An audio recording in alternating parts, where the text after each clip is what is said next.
నమస్తే, welcome to four sides TV. నేను రేవతి. ముందుగా హెడ్లైన్స్ చూద్దాం.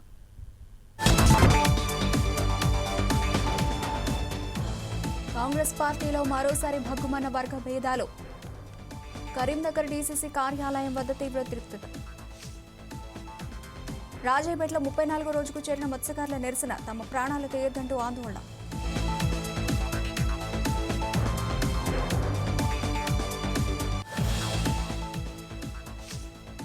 అమీర్పేట ముంపునకు హైడ్రా పరిష్కారం. నాలాల డీజిల్ పనులు పరిశీలించిన హైడ్రా కమిషనర్.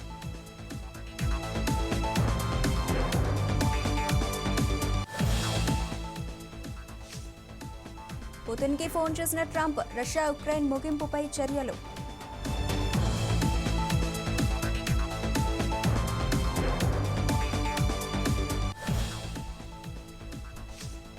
చుక్కలు చూపిస్తున్న బంగారం ధర. 1,30,000 రూపాయలకు చేరిన గోల్డ్ రేట్స్.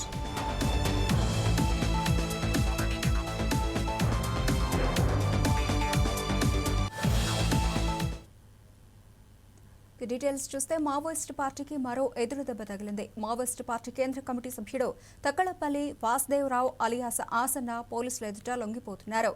అయితే లొంగిపోయే ముందు ఆసన్న చివరిసారిగా తన సహచర మావోయిస్టులకు భావోద్వేగ ప్రసంగం చేశారు. తప్పనిసరి పరిస్థితుల్లో ఆయుధాలు వదిలిపెడుతున్నామని చెప్పారు. అయితే ఇది లొంగుబాటు కాదు, జనజీవన స్రవంతిలో కలుస్తున్నామని ప్రభుత్వం ఒప్పుకుందని ఆయన అన్నారు. ఎవరికి వారే తమ రక్షణ కోసం ఇప్పుడు పోరాటం చేసుకోవాలంటూ పిలుపునిచ్చారు. జనజీవన స్రవంతిలోకి కలిసిపోయి ప్రజల కోసం పోరాటం చేస్తామని చెప్పారు. ఉద్యమంలో అమరులైన వారందరికీ జోహార్లంటూ ఆసన్న ప్రసంగించారు.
మావోయిస్ట్ ఆసన్న పోలీసుల ముందు లొంగిపోతున్నట్లుగా సమాచారం అందుతోంది. ఇదే విషయానికి సంబంధించిన మరింత సమాచారం మా ప్రతినిధి సంతోష్ ఫోన్ ద్వారా అందిస్తారు. సంతోష్, దేశంలో మావోయిస్టు సమస్యకు చర్చించే దిశగా కేంద్ర ప్రభుత్వం చేపట్టిన ఆపరేషన్ సగారు ఫలితాలను ఇస్తుందని చెప్పుకోవచ్చు. వరుసగా మావోయిస్టులు లొంగిపోతుండటంతో రెడ్ జోన్లలో అయితే ప్రశాంత వాతావరణం నెలకొంటుంది. తెలంగాణ, ఛత్తీస్గఢ్, ఒరిస్సా సరిహద్దుల్లో అయితే గత కొంతకాలంగా జరుగుతున్నటువంటి ఈ పరిణామాలు మావోయిజం అంతానికి దారితీస్తున్నాయని భద్రతా వర్గాలైతే చెప్పుకొస్తున్నాయి. 2026 మార్చి నాటికి దేశాన్ని మావోయిస్టు లేని భారతంగా మారుస్తామని కేంద్ర హోంశాఖ మంత్రి అమిత్ షా చేసిన ప్రకటనకు అనుగుణంగా భద్రతా విభాగాలు దూకుంటూ అయితే ముందుకు సాగుతున్నాయి. ఇటీవల తెలంగాణకు చెందిన సెంట్రల్ కమిటీ సభ్యుడు సిరిసిల్ల జిల్లా వాసి కడారి సత్యనారాయణ ఎన్కౌంటర్ లో మృతి చెందిన విషయం అయితే మనకు తెలిసిందే. అయితే ఈ ఘటన తర్వాత మావోయిస్టు నేతల్లో అయితే ఒక గందరగోళ వాతావరణం అయితే మొదలైందని చెప్పుకోవచ్చు. ఇదే క్రమంలో తెలంగాణకు చెందిన మరో సెంట్రల్ కమిటీ సభ్యుడు మల్లోజు వేణుగోపాలరావు, పెద్దపల్లి జిల్లాకు చెందిన మల్లోజు వేణుగోపాలరావు తన 60 మంది అనుచరులతో అయితే అధికారుల ముందు, ముఖ్యమంత్రి ముందు, మహారాష్ట్ర ముఖ్యమంత్రి ముందు అయితే లొంగిపోవడం మనకు తెలిసిందే. అయితే ఇదే స్ఫూర్తిగా తాజాగా మరో సెంట్రల్ కమిటీ సభ్యుడు రూపేష్ అలియాస్ ఆసన్న కూడా తనకున్నటువంటి సుమారు 100 మంది అనుచరులతో ఛత్తీస్గఢ్ లో లొంగిపోవడానికి సిద్ధమవుతున్నట్లయితే సమాచారం అందుతుంది. ఈ లొంగుబాటుతో మావోయిస్టు శక్తి గణనీయంగా అయితే తగ్గుతుందని గూఢచార సంస్థలు అంచనా వేస్తున్నాయి.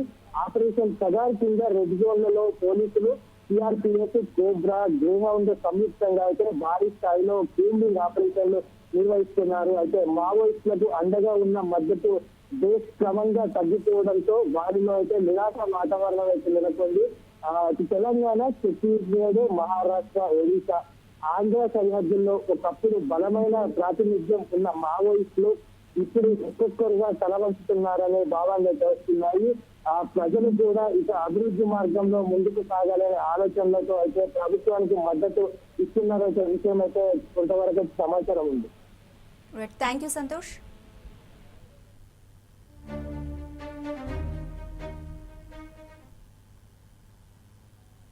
साथियों को हमारा जो साथी लोग हैं जो सशस्त्र संघर्ष को जारी रखना है करके जो तय किए साथी लोग भी अभी हम जिन विषयों को लेकर हमने ये निर्णय लिया इसमें मेजॉरिटी साथियों को तो हमारा जो तरीका है तरीका हमने लिया उस पर आपत्ति है, लेकिन वो तरीका किस स्थिति में हमने वो तरीका को अपनाया इसे समझना है करके मैं अपील कर रहा हूँ साथी लोगों को। आप लोग भी सोचना चाहिए, आप लोगों का सुरक्षा का चिंता ज़रूर है। हमें पहले हम बचना है, बाद में हम क्या करना है करके सोच सकते, जो मौका है उसको इस्तेमाल कर सकते हम। इसलिए सभी साथी लोग और किसी साथियों को भी जानकारी भी नहीं है, वो साथी लोगों को अभी जानकारी हो रहे साथियों को हमारा जो साथी लोग है। కాంగ్రెస్ పార్టీలో మరోసారి వర్గ విభేదాలు భగ్గుమన్నాయి. పార్టీ కార్యాలయంలో అభిప్రాయ సేకరణకు వచ్చిన నాయకుల ముందు కార్యకర్తలు బాహాబాహికి దిగారు. అంతేకాదు కాంగ్రెస్ పార్టీ కార్యాలయానికి తాళం వేశారు. పార్టీలో ఎప్పటి నుండో పనిచేసిన వారికి పదవులు ఇవ్వాలని ఆందోళనలు చేశారు. కాంగ్రెస్ కార్యకర్తలు కార్యాలయం లోపలికి రాకుండా ఇతర నాయకులు తాళం వేశారు. దీంతో లోపల ఉన్న దొంగలు బయటికి రావాలి అంటూ కార్యకర్తలు నిరసన తెలిపారు. దీంతో కరీంనగర్ డీసీసీ కార్యాలయం వద్ద తీవ్ర ఉద్రిక్తత నెలకొంది. పార్టీ కార్యాలయంలోనికి చొచ్చుకు వచ్చేందుకు వెలిచాల రాజేందర్ వర్గీయులు ప్రయత్నించారు.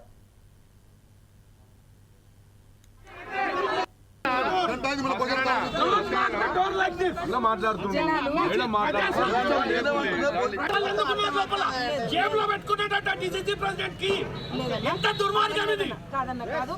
ఇక్కడ వాచ్మెన్ దగ్గర ఉండాల్సిన జేబులో పెట్టుకుంటాడా? డీసీసీ ప్రెసిడెంట్ సిటీ ప్రెసిడెంట్ లోపల ఉంటాడా? ఎట్లా ఇన్ఫ్లుయెన్స్ చేస్తాడు? చేస్తున్నా మీరు అసలు నేను లోపలికి రాను, మీరు పిలిచినా రాను. కానీ లాకేసుడేంది ఈ నిర్మాణమేంది?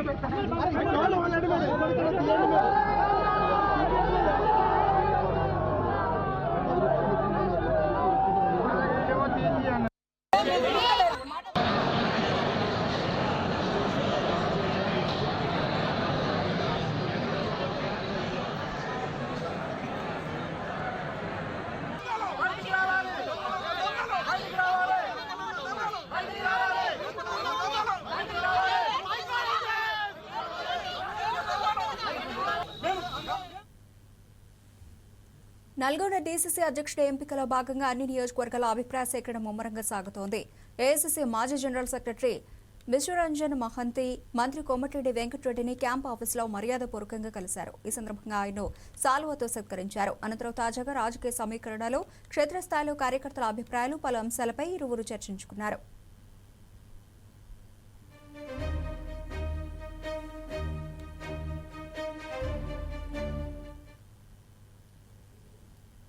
జూబ్లీహిల్స్ నియోజకవర్గం పరిధిలోని బోరబండ డివిజన్లో బీఆర్ఎస్ మరింత పుంజుకుంది. Borabanda division MIM president Sheikh Munir BRS లో చేరారు. గతంలో ఈ డివిజన్ నుంచి ఆయన కార్పొరేటర్ గా కూడా పోటీ చేశారు. బీఆర్ఎస్ వర్కింగ్ ప్రెసిడెంట్ కేటీఆర్ సమక్షంలో ఆయన తన అనుచరులతో కలిసి పార్టీలో చేరారు. షేక్ మునీర్ కు గులాబీ కండువ కప్పి పార్టీలోకి సాదరంగా ఆహ్వానించారు. ఎంఐఎం తరఫున మైనారిటీ కమ్యూనిటీలో మంచి పట్టు ఉన్న షేక్ మునీర్ బీఆర్ఎస్ లో చేరడంతో బోరబండ డివిజన్ లో పార్టీకి మరింత బలం చేకూరనుంది.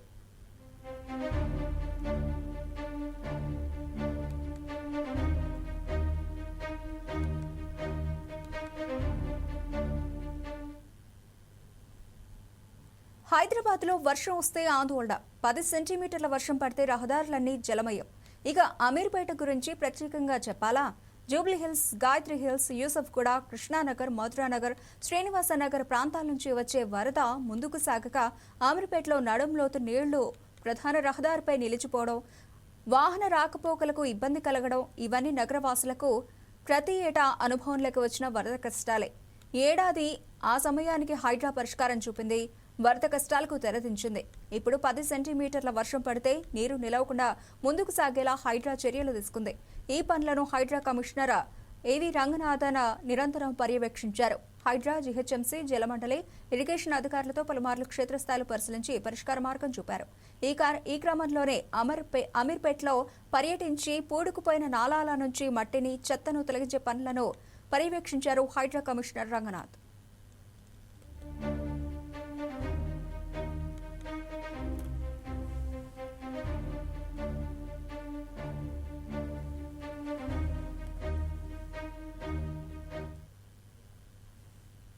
ఈ నెల 19వ తేదీన ఇందిరా పార్క్ ఎదురుగా ఎన్టీఆర్ స్టేడియంలో శ్రీకృష్ణ సదర్ సమ్మేళనం జరగనుంది. ఈ నేపథ్యంలో హైదరాబాద్ ఇన్ఛార్జ్ మంత్రి పొన్నం ప్రభాకర్ శ్రీకృష్ణ సదర్ సమ్మేళన ఉత్సవ కమిటీ భేటీ అయింది. ఈ సందర్భంగా సమ్మేళనానికి రావాల్సిందిగా మంత్రికి ఆహ్వానం పలికారు.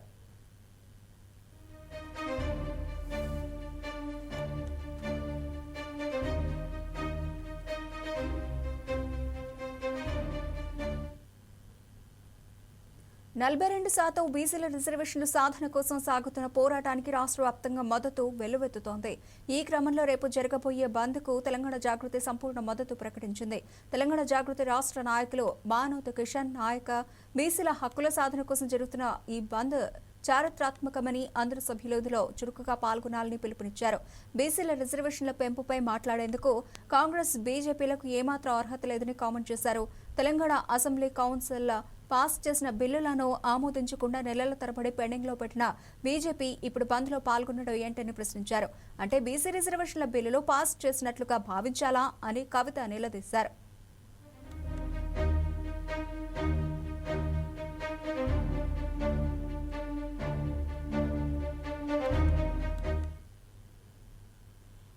తాండూరులో ఇసుక మాఫియా మరోమారు రెచ్చిపోయింది. ఇంద్రమొయిళ్ల పేరుతో అక్రమ ఇసుక రవాణా సాగుతోంది. 4 ట్రాక్టర్ల ఇసుకను 2 రోజుల పాటు పర్మిషన్ ఉండగా రోజుకు 5 నుంచి 8 ట్రాక్టర్లతో అక్రమ ఇసుక రవాణా చేస్తున్నారు. పర్మిషన్ పేరు మీద మరో చోట డంపింగ్ చేస్తున్నారు. దీంతో తాండూరు వాసులు ట్రాక్టర్ను అడ్డుకున్నారు. అయినా అధికార యంత్రాంగం పట్టించుకోవడం లేదని స్థానికులు ఆగ్రహం వ్యక్తం చేస్తున్నారు.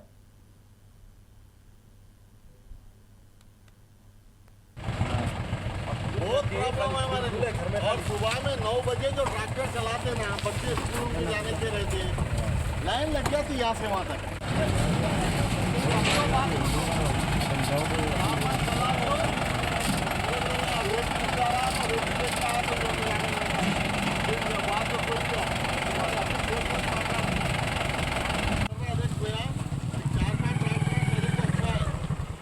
ఎవరిదైనా ఉండని దినం ఒక 4-5 నడిపించుకోండి, మీకు ఎవరు ఏం మాట్లాడారు ఇట్లా అయితే అయిపోతుంది. అనకాపల్లి జిల్లా నక్కపల్లి మండలం రాజాయిపేటలో బల్క్ డ్రగ్స్ పార్క్ కి వ్యతిరేకంగా చేస్తున్న నిరసన దీక్ష 33వ రోజుకు చేరుకుంది. గతంలో హెటిరో డ్రగ్స్ కారణంగా కిడ్నీ క్యాన్సర్, ఆస్మా వ్యాధులతో మృతి చెందిన వారి ఫోటోలను పెట్టి ఆందోళన చేపట్టారు. హెటిరో పరిశ్రమ వల్ల ఇప్పటికే సుమారు 100 మంది అనారోగ్యంతో మృతి చెందారని బాధితులు ఆవేదన వ్యక్తం చేస్తున్నారు. తమ గ్రామంలో ఇప్పటికే 50 మందికి పైగా కిడ్నీ క్యాన్సర్, ఆస్మా వ్యాధులతో ఇబ్బందులు ఎదుర్కొంటున్నారని తెలిపారు. మళ్లీ తమ ప్రాంతంలో బల్క్ డ్రగ్స్ పార్క్ ఏర్పాటు చేసి తమ ప్రాణాలు తీయొద్దంటూ నినాదాలు చేశారు. సముద్రం పూర్తిగా కలుషితం అయిపోతోందని వాపోయారు. సముద్రంలో వ్యర్థ జలాల నీరు కారణంగా మత్స్య సంపద పూర్తిగా నాశనం అయిపోతుందని ఆవేదన చెందుతున్నారు. దీనిపై మరింత సమాచారం మా విశాఖ ప్రతినిధి సత్యనారాయణ అందిస్తారు. అనకాపల్లి జిల్లా నక్కపల్లి మండలం రాజీపేటలో అయితే కనుక ప్రస్తుతం మనం ఉన్నాం. రాజీపేటలో అయితే కనుక గత 33 రోజులుగా అయితే ఈ బల్క్ డ్రగ్ పార్క్ వ్యతిరేకంగా నిరసన దీక్ష అయితే చేస్తున్నారు. ఈ టెంట్ వద్ద అయితే కనుక ఆ దీక్ష చేస్తున్న వారందరిపైన కూడా ఈ గ్రామానికి అయితే పోలీసులు ఇప్పటికే చుట్టుముట్టడం జరిగింది. పోలీసుల వలయంలో రాజీపేట అయితే చిక్కుకుందని చెప్పుకోవాలి. ఈ రాజీపేటలో ఈ రోజు కార్యక్రమం అయితే కనుక గత ఎట్రో పరిశ్రమ వచ్చిన దగ్గర నుంచి కూడా దాదాపు సుమారు 100 మంది పైన కిడ్నీ క్యాన్సర్ వ్యాధులతో చనిపోయారని చెప్పేసి వారు ఆవేదన వ్యక్తం చేస్తున్నారు. అలా కిడ్నీ వ్యాధులతోటి చనిపోయిన వారి ఫొటోస్ని, క్యాన్సర్ వ్యాధులతో చనిపోయిన వారి ఫొటోస్ని వీరు చూపిస్తూ ఈ రోజైతే నిరసన దీక్ష వస్తున్నారు. ఆ చనిపోయిన వారిలో వారి అమ్మ చనిపోయిందని చెప్పేసి ఓ మహిళ అయితే కనుక తీవ్ర ఆవేదన వ్యక్తం చేస్తున్నారు. ఈరోజు ఆ మహిళతో పాటు మనం ఇక్కడ ఉండడం జరిగింది. ఈ మేము వివరాలన్నీ కూడా ఆ మహిళను అడిగి తెలుసుకుందాం. ఏమ్మా, మీ అమ్మగారు ఎలా చనిపోయారు, ఎప్పుడు చనిపోయారు? ఎట్రో కంపెనీ వాళ్ళు చనిపోయారండి. మా అమ్మ అయితే బాగానే ఉండేదండి. హఠాత్తుగా లివర్ క్యాన్సర్ వచ్చేసి చనిపోయారండి మా అమ్మ. నేను ఒక్కటే కోరుకుంటున్నానండి, మా అమ్మ చాలా దారుణమైన మరణం అండి. అది ఏ అమ్మకి రాకూడదు మరణము. నా రాజుగారి గ్రామానికి తెలుసు ఆ మరణం మీద. ఒక్కసారి మా గురించి, మా రాజుగారి గురించి వీళ్ళు కనుకరించండి అని కోరుకుంటున్నానండి నేను. అమ్మా, ఎప్పుడు చనిపోయింది? ఏ వ్యాధితో చనిపోయింది? ఎందువల్ల చనిపోయింది? 6 నెలలు అవుతుందండి, 6 సంవత్సరాలు అవుతుందండి చనిపోయి. మా అమ్మకి లివర్ క్యాన్సర్ వచ్చింది. క్యాన్సర్ వల్ల చాలా డబ్బులు ఖర్చయ్యాయి. డాక్టర్లు అన్నారు ఈ క్యాన్సర్ వ్యాధి బ్రతకరమ్మని చెప్పారు. నేను అనుకున్నాను మా అమ్మ చనిపోతుంది ఈ ఎట్రో కంపెనీ వల్ల. నా అమ్మ నాడు ఎవరు చనిపోకూడదని నేను అనుకో మేడంని మేము ఓటేసి గెలిపించుకున్నాము. మా కంపెనీలో మా అమ్మ పని చేసేది. నల్గొండ జిల్లా దేవరకొండలోని హజ్రత్ సయ్యద్ సులేమాన్ షా అలీ ఖాద్రీ దర్గా మతవలీల కుటుంబ సభ్యులు ఆర్టీఓ మున్సిపాలిటీ కార్యాలయాల ముందు ధర్నా నిర్వహించారు. 405 సర్వే నంబర్లో ఉన్న అక్రమ ప్రహారీ గోడను వెంటనే తొలగించాలని వారు డిమాండ్ చేశారు. వక్ఫ్ బోర్డు అధికారులు ఇటీవల వచ్చి జాయింట్ సర్వే నిర్వహించి అక్రమంగా నిర్మించిన ప్రహారీ గోడ సర్వే నంబర్ 405 దర్గా ఇనాం భూమిలో ఉన్నట్టు నిర్ధారించారు. సర్వే నివేదిక రాగానే అక్రమ ప్రహారీ గోడను వెంటనే తొలగిస్తానని మున్సిపల్ కమిషనర్ గతంలో హామీ ఇచ్చినట్లు ముతవల్లీల కుటుంబ సభ్యులు తెలిపారు. అయితే ఇప్పుడు మాట మార్చడంపై తీవ్ర ఆగ్రహం వ్యక్తం చేశారు. జాగా కాడికి నచ్చ తీసుకుంటే మళ్ళీ సర్వే చేసి నచ్చ కూడా కొలతలు వేసి అదే ప్లేస్లో చూపించింది. నిన్నే ఒకటి మాకు సంబంధం ఆడియో కాడికి పోవాలి. ఆడియో సార్ ఇప్పుడు ఏమంటారు పోండా నాకాడ ఏం దోపం ధర్నా చేసుకో 24 గంటల క్లోజ్ చేయాలి. ఇట్లా చెప్తున్నాడు మాకు. జాగా కాడికి నచ్చ తీసుకుంటే మళ్ళీ సర్వే చేసి నచ్చ కూడా కొలతలు వేసి. కరీంనగర్ జిల్లా వెంకటైపల్లి సమీపంలో జరిగిన ప్రమాదంతో కలకలం రేపింది. ఎలక్ట్రికల్ ఆర్టీసీ బస్సు హార్వెస్టర్ను ఓవర్టేక్ చేస్తూ ఉండగా ఎదురుగా వస్తున్న ద్విచక్ర వాహనాన్ని ఢీకొట్టింది. దీంతో బైక్పై ఉన్న ఇద్దరికి తీవ్ర గాయాలయ్యాయి. ఈ ప్రమాదం జరిగిన తర్వాత కూడా బస్ డ్రైవర్ ఆగకుండా వేగంగా దూసుకెళ్లడంతో స్థానికులు ఆగ్రహం వ్యక్తం చేశారు. డ్రైవర్ను వెంబడించి గంగాధర బస్టాండ్ వద్ద ఆపి పోలీసులకు సమాచారం అందించారు. ఈ రహదారిపై ఆర్టీసీ బస్సులు అదుపులేని వేగంతో ప్రయాణిస్తూ ఉంటాయని ప్రజలు తెలిపారు. కరీంనగర్లో కట్టుకున్న భర్తను హత్య చేసి పోలీసులను తప్పుదోవ పట్టించిన ఉదంతం తాజాగా వెలుగులోకి వచ్చింది. గత నెల 17న హత్య చేసిన భార్య లైంగిక చర్యల సమయంలో అపస్మారక స్థితిలోకి వెళ్లి మరణించాడని నమ్మించే ప్రయత్నం చేసింది. ఆమెతో పాటు సహకరించిన మరో 5గురిని అరెస్టు చేశారు. కరీంనగర్ కమిషనరేట్లో హత్య వివరాలను సిపి గౌశాలం మీడియాకు వెల్లడించారు. కరీంనగర్ 2 టౌన్ పరిధిలో నివసించే కత్తి సురేష్ 2015లో మోనికను ప్రేమ వివాహం చేసుకున్నాడు. వీరికి 2 పిల్లలు.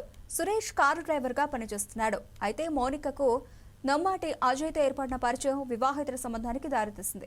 భర్తను ఎలాగైనా హతమార్చాలని మోనిక నిర్ణయించుకుంది. ప్రియుడు అజయ్ తన బంధువులతో పాటు ప్లాన్ చేసింది. సురేష్కు వయాగ్రా, బీపీ మాత్రలు అధిక మోతాదులో ఇచ్చి హతమార్చింది. సురేష్ ఇంట్లో మద్యం తాగుతూ ఉండగా టాబ్లెట్లను చూడటం చేసి అందులో కలిపి తాగేలా చేసింది. అనంతరం సురేష్ అపస్మారక స్థితికి వెళ్లి మరణించాడని సిపి చెప్పారు. Press meet. First press meet is related to briefing on a murder case. The Karimnagar 2 town PS lo jarigindi. Initially case suspicious death kinda register ayindi, and after detailed investigation the sections were converted to murder section 103 BNS. Total 6 accused have been arrested in this case. 3 female accused, 3 male accused, including the main accused who is the wife of the deceased. ఇప్పుడు details ఏంటి అంటే disease details కత్తి Suresh his occupation is private driver. Around 10 years back ఇతనికి పెళ్లి జరిగింది, love marriage with main accused A1 Mounika.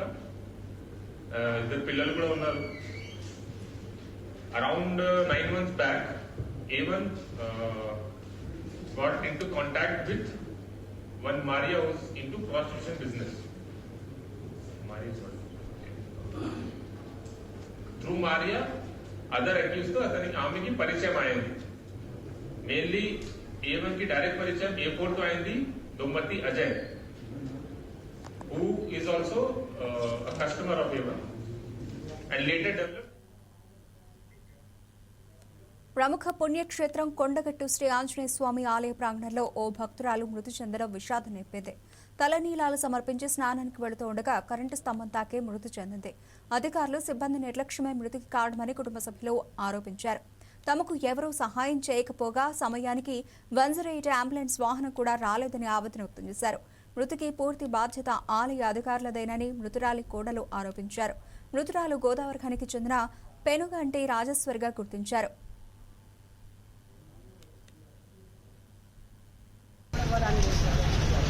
అంతే ఘోరం కదా, ఎవరిదైనా ప్రాణమే కదా, ఎవరిదైనా ప్రాణమైనా. ముసలమ్మ మా అత్తమ్మ చనిపోతే ఎవరు పట్టించుకూడ, అక్కడ డాక్టర్లు కూడా ఎవరు పట్టించుకోవాలి, అక్కడ ఉన్న ఆయాలు నాకు కూడా షాట్ కొట్టించుకుని నా పానం కూడా పోతుంది, ఆమెను పట్టిన వాళ్ళు నా పానం కూడా పోతుంది, నాకు కూడా ఇంట్లో చేసేది. చిన్న వైర్ ఉన్నది, ఆ వైరు గేటుకు దాకుండి నేను ఆమెను ముట్టిన వడ్ల వల్ల నేను వెళ్ళి పిడిసొచ్చింది అయింది అనుకున్నా. మళ్ళీ చూసరికి కరెంట్ షాట్ కొట్టింది, నేను ఇంత ముట్టిన నాకు షాట్ కొట్టింది. షాట్ కొట్టిన వాళ్ళు కరెంట్ షాట్ కొట్టిందని అందరినీ రమ్మన్నా. ఇక మా ఆయన వచ్చి మళ్ళీ గేటు మీద లేపుకొని తీసుకొని వచ్చింది. అందరు వచ్చి చూసిండ్రు కానీ ఏమి మాట్లాడింది, మంచిగానే మాట్లాడింది. తీసుకుపోయిన అంబులెన్స్ కూడా ఎంత ఫోన్ చేసినా కానీ హాఫ్ అన్ అవర్ అయినా మళ్ళీ మేమే కార్లు వేసుకొని వచ్చినాము. ఎట్లా ఏమైతే మళ్ళీ కొంచెం నడిచింది, మాట్లాడింది కూడా, నడిచింది ఒక 2 అడుగులు వేసింది. నాకు చెయ్యి కాలు వస్తుంది, నాకు నడవత్తలేదు అని వాళ్ళు మళ్ళీ ఎత్తుకొని వచ్చినాం. వెహికల్ పట్టుకొని వచ్చిండు మా కొడుకు వినయ్ కుమార్ వెహికల్ పట్టుకొని వచ్చినాం. ఈరోజు మా నాన్నమ్మ మా అత్తమ్మ మంచిగా బతుకుతుండే, ఎవరు డాక్టర్లు పట్టించుకోక ఎవరు రాకనే, అధికారులు ఎవరు రాకనే ఇట్లా ఇదైపోయింది. మా అత్తమ్మ ఆక్సిజన్ పెట్టిందంటే తప్పకుండా బతుకుంటే మాట్లాడింది మంచిగా. రష్యా ఉక్రెయిన్ మధ్య కొనసాగుతున్న యుద్ధానికి ముగింపు పలికే దిశగా అమెరికా అధ్యక్షుడు డొనాల్డ్ ట్రంప్ మరో కీలక అడుగు వేశారు. గతంలో అలస్కాలో జరిగిన భేటీలో శాంతి ఒప్పందం కుదరలేదు. ఈ క్రమంలో నిలిచిపోయిన ఉక్రెయిన్ రష్యా మధ్య శాంతి చర్చలను ట్రంప్ మరోసారి పునఃప్రారంభించాలని నిర్ణయించారు. ఈ క్రమంలో రష్యా అధ్యక్షుడు వ్లాదిమిర్ పుతిన్ కు ట్రంప్ కాల్ చేశారు. ఉక్రెయిన్ రష్యా యుద్ధం ముగింపుపై చర్చించారు. ఈ వివరాలను తన సోషల్ మీడియా వేదిక ట్రూత్ సోషల్లో ట్రంప్ వెల్లడించారు. ఉక్రెయిన్ అధ్యక్షుడు జెలెన్స్కీతో ఈ రోజు భేటీ కానున్నారు. ఈ క్రమంలో ఒకరోజు ముందు పుతిన్తో ట్రంప్ మాట్లాడడం ప్రాధాన్యత సంతరించుకుంది.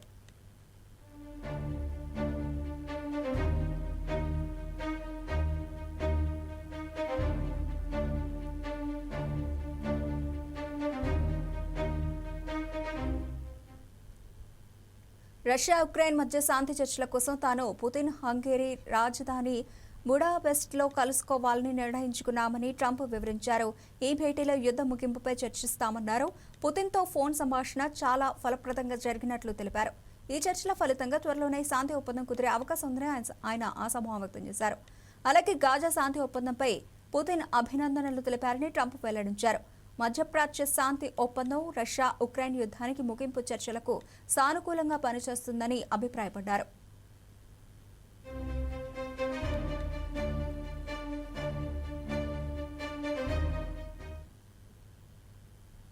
దేశంలో బంగారం ధరలు రికార్డు స్థాయిలో పెరిగిపోయాయి. పసిడి ధరలు అంతకంతకు పెరుగుతూ సామాన్యులకు దూరమవుతోంది. ఇది కొనాలంటేనే భయపడుతున్నారు. రేట్లు అంతలా భయపడుతున్నాయి. రోజురోజుకు సరికొత్త రికార్డు స్థాయి గరిష్టాలని నమోదు చేస్తూనే ఉన్నాయి. వెండి ధర ఇంకా బంగారానికి మించి పెరుగుతూ ఆందోళన కలిగిస్తోంది. ప్రస్తుతం 24 క్యారెట్ల 10 గ్రాముల బంగారం ధర ₹129,430 చేరుకుని కొత్త జీవితకాల గరిష్టాన్ని నమోదు చేసింది. 22 క్యారెట్ల బంగారం ధర ₹18,640 ఎగబాకింది. వెండి ధర కూడా రికార్డు స్థాయిలో పెరుగుతోంది. ప్రస్తుతం కిలో వెండి ₹188,900 చేరింది.